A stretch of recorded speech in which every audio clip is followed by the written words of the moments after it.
तर आज होता आपल्या 30 डे ट्रेडिंग चॅलेंजचा डे 5 आणि आज आपण क्लोज केलेला आहे 1800 रुपयाच्या प्रॉफिटवर. फर्स्ट मध्ये 7000चा लॉस आहे, सेकंड मध्ये 9000चं प्रॉफिट आहे. नेट जे आहे ते 1800 रुपये आपण क्लोज करतोय प्रॉफिटमध्ये. पोझिशन मध्ये जर तुम्ही बघाल तर दोन स्ट्राईक प्राइस मध्ये काम केलेलं आहे, एक कॉल मध्ये आहे, दुसरं पुट मध्ये आहे. कॉल मध्ये एकच ट्रेड एक्झिक्यूट झाला, त्यामध्ये आपण एसएल बुक केला. पुट मध्ये आपण 3 ट्रेड एक्झिक्यूट केले, फर्स्ट मध्ये एसएल होता आणि 2 ट्रेड मध्ये आपण प्रॉफिट बुक केलेला आहे. नेट मध्ये जर कॅल्क्युलेट केलं तर 1800 रुपये प्रॉफिट आहे. बाय एव्हरेज प्राइस आणि सेल एव्हरेज प्राइस इथे कॅल्क्युलेट करता येणार नाही, कारण काय की इथे जर तुम्ही क्वांटिटी बघितली तर पुट मध्ये 1950 क्वांटिटी आहे. क्वांटिटी ह्यूज आहे, बट आपण वन टाइम याला एक्झिक्यूट केलेलं नाही आहे. 3 ट्रेड मध्ये आपण याला एक्झिक्यूट केली, कारण की 3 वेळा सेटअप ऍक्टिव्हेट झालेला होता. आणि जेव्हा पण आपण सेम स्ट्राईक प्राइस मध्ये मल्टिपल एंट्री करतो तेव्हा त्याची प्राइस जी असते बाय एव्हरेज आणि सेल एव्हरेज ही चेंज झालेली असते, म्हणून इथे प्रॉपरली आपल्याला समजून घेता येणार नाही पुढच्या स्ट्राईक प्राइस मध्ये. बट कॉलची जी आहे ही परफेक्ट आहे. 151 वर एंट्री होती आणि एसएल जो गेलेला होता तो 139 वर होता. ही प्राइस जी आहे परफेक्ट आहे, कारण का की इथे एकच ट्रेड एक्झिक्यूट झाला. पण एक्झॅक्टली ट्रेड कुठे एक्झिक्यूट झाले हे मी तुम्हाला चार्टवर पण एक्सप्लेन करतो, म्हणजे ॲज अ कॅल्क्युलेशन जे आहे ते तुम्हाला परफेक्टली समजून जाईल. तर तिन्ही ट्रेड निफ्टीचे होते, तर निफ्टीचा चार्ट मी इथे लावलेला आहे. पहिली जी एंट्री होती कॉल मधली ती इथे एक्झिक्यूट केलेली होती. सेम कॅन्डलचा लो स्टॉप लॉस होता. प्लॅन केलेलं होतं या टार्गेटसाठी, इथून इथपर्यंत स्पेस होता तो ओपन होता, बट यांनी थोडीफार मुवमेंट केली, लगेच रिव्हर्स फिरला, इथे आपला एसएल केला. त्यानंतर स्ट्रक्चर फेलियरवर, ब्रेकआउट फेलियरवर आपण रिव्हर्सल सेटअप जो आहे तो आपण एक्झिक्यूट केला.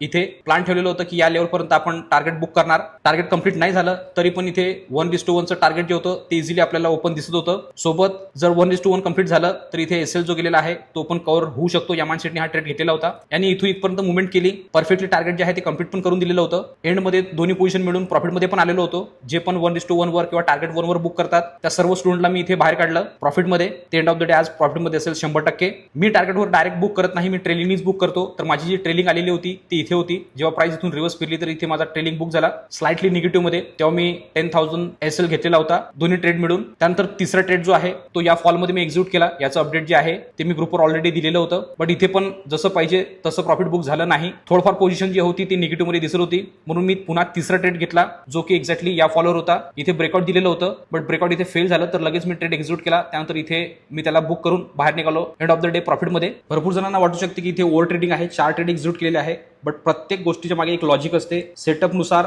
डिसिप्लिन रूल मध्ये राहूनच मी ट्रेड एक्झिक्यूट करतो. जेवढे पण माझ्यासोबत लाईव्ह मध्ये ट्रेड करतात त्यांना सर्वांना माहिती आहे. पूर्ण वीकचा जो परफॉर्मन्स आहे, पीएनएल आहे, ते उद्या मी व्हिडिओमध्ये अपलोड करणार आहे. तर पेजला फॉलो करून घ्या. डे बाय डे आपण रोजचं अपडेट तर बघतोच आहे, सोबत आपण वीकली पण बघणार आहे. आणि 30 डे चॅलेंज कंप्लीट झाल्यानंतर तर आपण पूर्ण क्लिअर बघणार आहे की खरोखर M1चा गोल्डन सेटअप तुम्हाला प्रॉफिटेबल बनवू शकतो की नाही, आणि तुम्ही पण कन्सिस्टंट प्रॉफिटेबल ट्रेडर बनू शकता की नाही. तर पटापट पेजला फॉलो करून घ्या आणि रेडी राहा उद्याच्या 30 डे ट्रेडिंग चॅलेंजच्या फर्स्ट वीकच्या पीएनएल स्टेटमेंटसाठी.